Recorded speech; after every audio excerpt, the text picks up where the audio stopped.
आज हम इस चैनल पर बात करने जा रहे हैं रेलवे एनटीपीसी के प्रीवियस ईयर के क्वेश्चन के बारे में। दोस्तों मैंने पिछले वीडियो में आपको रेलवे एनटीपीसी का प्रीवियस ईयर का एक सेट करवा दिया है। दोस्तों यहाँ पर आपको रेलवे एनटीपीसी के जो प्रीवियस ईयर का जो आपका 2016 में एग्जाम हुआ था उसके जितने भी शिफ्ट के पेपर थे दोस्तों सभी पेपर आपको यहाँ पर कराए जाएंगे और सिर्फ आपको जनरल साइंस और जनरल नॉलेज के ही क्वेश्चन यहाँ पर कराए जाएंगे। इसके अलावा आपको यहाँ पर किसी प्रकार के क्वेश्चन नहीं कराए जाएंगे।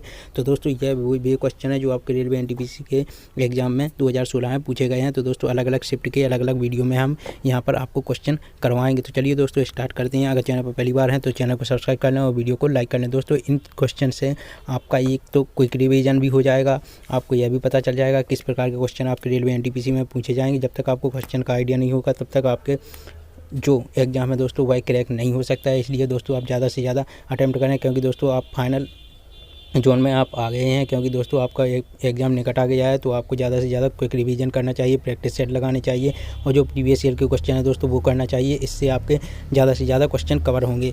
तो चलिए दोस्तों स्टार्ट करते हैं। पहला क्वेश्चन है आपका यहाँ पर महान सम्राट अशोक किस वंश के थे। तो दोस्तों यहाँ पर यह जो क्वेश्चन है दोस्तों जितने भी वंश हैं दोस्तों आपको वो याद कर लेने हैं। लूसेंट अगर आप पढ़ते हैं या अदर कोई बुक पढ़ते हैं उनमें अलग से आपके जितने भी वंश हैं दोस्तों उनके जिस वंश की जिन्होंने स्थापना की है दोस्तों अलग अलग आपको वहाँ पर पढ़ लेना है दोस्तों। क्योंकि दोस्तों यह क्वेश्चन मान लीजिए इसमें अशोक के बारे में पूछा गया है, किसी और शासक के बारे में पूछा जाएगा, लेकिन आपका जो पैटर्न रहेगा, जो क्वेश्चन बनाने का तरीका रहेगा वह इसी प्रकार का रहेगा।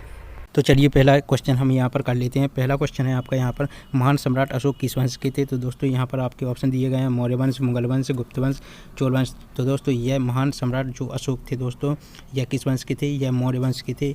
तो ये आपको यह ध्यान रखना है दोस्तों।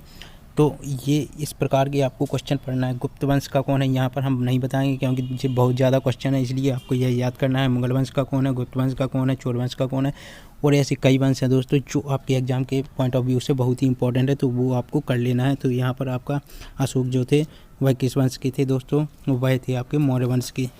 और यहाँ पर एक चीज़ और हम आपको बता दें कि जो सम्राट अशोक थे इनके बारे में एक क्वेश्चन और पूछा जाता है, किस धर्म को मानने वाले थे या ये किस धर्म के फॉलोअर्स थे। तो दोस्तों यह बौद्ध धर्म के फॉलोअर्स थे। तो यह आपको ध्यान रखना है क्योंकि इनके जो दादाजी थे जो चंद्रगुप्त मौर्य थे दोस्तों वह जैन धर्म को मानते थे। तो दोस्तों ऐसा आपको कंफ्यूज नहीं होना है। जो चंद्रगुप्त मौर्य थे यह आपको ध्यान रखना है, यह जैन धर्म को फॉलो करते थे और जो महान सम्राट अशोक थे दोस्तों यह आपके बौद्ध धर्म को फॉलो करते हैं या करते थे, यह आपको ध्यान रखना है। अगला क्वेश्चन है आपका यहाँ पर दोस्तों निम्नलिखित मस्जिदों में से किसका निर्माण मुगल सम्राट शाहजहाँ द्वारा किया गया था। तो यहाँ पर आपका ऑप्शन है जामा मस्जिद दिल्ली, बादशाही मस्जिद लाहौर, काबुली बाग मस्जिद हरियाणा, किलाए कोहिना मस्जिद दिल्ली। तो दोस्तों यहाँ पर सब तो नहीं बताएंगे, बस मैं इसका आंसर बता देता हूँ कि जामा मस्जिद जो दिल्ली की थी दोस्तों यह शाहजहाँ ने बनवाई थी। और दोस्तों आपको बता दें जो आपका दिल्ली का जो रेड फोर्ट है यानी लाल किला है वो भी शाहजहाँ ने बनवाया था।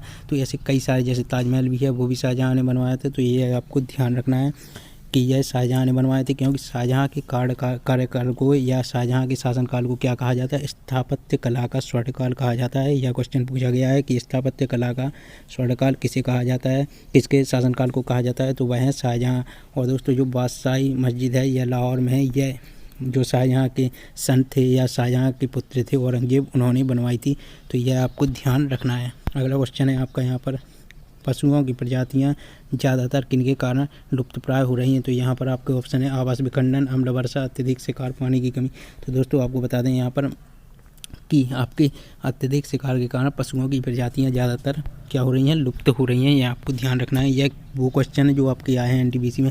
कुछ क्वेश्चन सरल मिलेंगे क्योंकि दोस्तों लगभग आपका 60% पेपर ऐसा रहता है दोस्तों, मतलब 60% ऐसा रहेगा कि आपका सिंपल ही आएगा। मैं ये बता रहा हूँ जब आपका सबसे ज़्यादा कठिन भी पेपर आएगा ना तो उसमें 40% से ज़्यादा कठिन पेपर नहीं दिया जाता है, क्योंकि दोस्तों यह एग्ज़ाम पैटर्न बनाने का एक तरीका होता है कि जब आपका जो भी पेपर बनेगा उसमें मैक्सिमम 40% ही कठिन क्वेश्चन दिए जाएंगे और 60% आपके नॉर्मल क्वेश्चन ही रहेंगे। जब आपका पेपर सरल आता है तो उसमें हो जाता है 60 की जगह वहाँ पर 75% आपके सरल क्वेश्चन होते हैं और 25% ही कठिन क्वेश्चन होते हैं।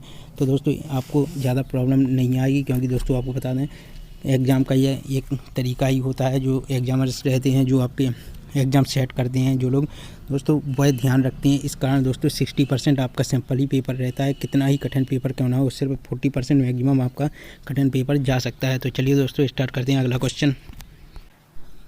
वैज्ञानिक नाम होमो सेपियंस का अर्थ क्या है? तो दोस्तों आपको बताना होमो सेपियंस जो है किसका वैज्ञानिक नाम है? तो यहाँ पर आपका ऑप्शन है सीधा आदमी, लंबा आदमी, बुद्धिमान आदमी, कामकाजी आदमी। तो दोस्तों बुद्धिमान आदमी को क्या कहा जाता है साइंटिफिक भाषा में? वो कहलाता है होमो सेपियंस। ये आपको ध्यान रखना है। और दोस्तों एक यह क्वेश्चन आया था कि निम्नलिखित में से किस देश को 2011 में स्वतंत्रता प्राप्त हुई है? तो यहाँ पर आपका ऑप्शन है इरिट्रिया, दक्षिणी सूडान, स्लोवाकिया, ब्रुनेई। तो दोस्तों यह है दक्षिणी सूडान। जी हाँ दोस्तों, साउथ सूडान को 2011 में स्वतंत्रता प्राप्त हुई है। यह क्वेश्चन आपका 2016 के एनटीपीसी के एग्जाम में पूछा गया है, तो यह आपको ध्यान रखना है। अगला क्वेश्चन है आपका यहाँ पर मूल तत्वों की आवर्त सारणी बनाने वाले पहले वैज्ञानिक कौन थे?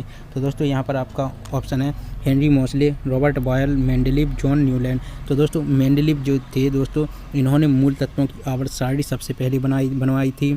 और दोस्तों आपको यहाँ पर बता दें कि इनकी आवर्त सारणी में टोटल 56 तत्व थे।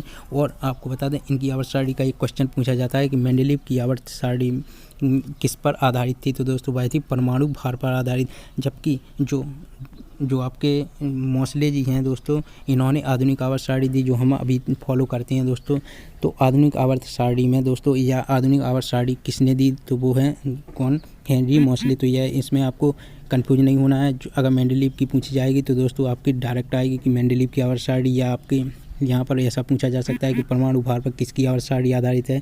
तो वह है मेंडेलीव की। जबकि परमाणु क्रमांक पर आपकी हेनरी मोसले ने जो आधुनिक आवर्त सारणी दी वह परमाणु क्रमांक पर बेस्ड है। यह आपको ध्यान रखना है। और मेंडेलीव की आवर्त सारणी में टोटल 56 क्या है दोस्तों? परमाणु तत्व हैं।